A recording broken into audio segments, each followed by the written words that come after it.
Thank you. இந்த பாட்டு தான் சப்பையே பாடியிருக்காங்க. எப்படி இருக்குது சலோமியா?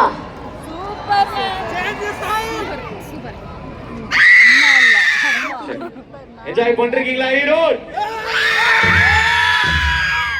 பாட்டு பாடும்போது சவுண்ட் அதிகமா இருக்கு, கேள்வி கேட்டா கம்மியா வருது. அது நம்ம 2 பேர் பார்த்தா மட்டும் ஒரு மாதிரி ஆயிடும். அடுத்த வாட்டி மகன் அப்படியா? ஆமா, வழிமொழிகிறீங்களா? Okay ma'am. ஸோ ஒரு கொஸ்டின் மேம் உங்ககிட்ட. மேம் வந்து நிறைய வேரியேஷன்ஸ்ல பாட்டு பாடிருக்காங்க. High pitch, low pitch, full டாஸ், எல்லாத்துலயுமே வந்து மேம் பாடியிருக்காங்க. ஸோ பம்மல் கே சம்பந்தம்ல வந்து சூடாமணி பாடல் இருக்குல்ல மேம், அது நீங்க வந்து வாய்ஸே வேற மாதிரி மாத்தி பண்ணிருக்கீங்க. அதை பத்தி ஏதாவது நீங்க ஷேர் பண்ண முடியுமா? ஷேர் பண்றதோட சேர்த்து எங்களுக்காக எனக்கு நீ கேட்டு நான் இல்லைன்னு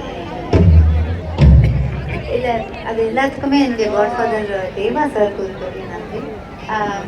அந்த அந்த பர்டிகுலர் கமல்ஹாசன் சாருடைய அந்த படத்தில் அந்த பம்மல் கேன் சம்பந்தத்தில் ஒரு ஒப்பாரி பாடல் மாதிரி, அதாவது ஒரு காதல் தோல்வி மனசு இடிஞ்சு போயிடுச்சு. அப்போது அவர் ஒரு ஒப்பாரி மாதிரி அவங்க ஃபீல் பண்ணுறாங்கன்னு சொல்லும் போது தேவா சார் வந்து ஒப்பாரி பாடல்னா எப்படி இருக்கும் அப்படின்னு கொஞ்சம் பாடி காமிச்சு, இந்த பாட்டு வந்து நீங்கள் பாட்டாக படிக்காமல் அது ஒரு ஒப்பாரி மாதிரி நீங்கள் ஃபீல் பண்ணிங்கன்னா நல்லாயிருக்கும் அப்படின்னாரு. அப்படி சொல்லி கொடுத்து வந்தது தான் சூடாமணி காதல் வலிக பார்த்தது கண்ணால் கண்ணீர் துளி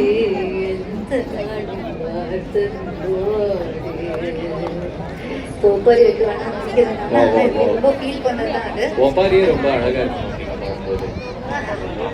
அண்ட் இன்னொரு தகவல். ஸோ இங்க நிறைய பேருக்கு தெரியுமான்றது எனக்கு தெரியல. மேம் வந்து எங்க இனம், அவங்க ஒரு ஆர்ஜே தான்.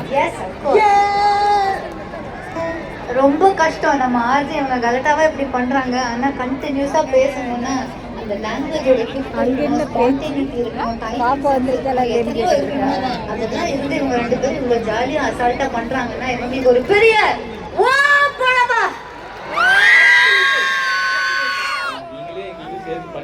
கீழே போனதா சொல்லுவாங்க. அப்புறம் எதுக்கு அவங்களை அனுப்பியிருக்கோம் அப்படின்னு ரொம்ப நாளையா பண்ணிட்டு இருக்கீங்களா? 5 மணி இல்ல 4 மணில இருந்து பண்ணிட்டு இருக்கீங்க. அதுல கொஞ்சம் பிரேக் உங்களுக்கு தேங்க்யூ. Thanks lot. தேங்க்யூ. இளைய தளபதி ரசிகர்களுக்கு இப்போ அடுத்த பாடல்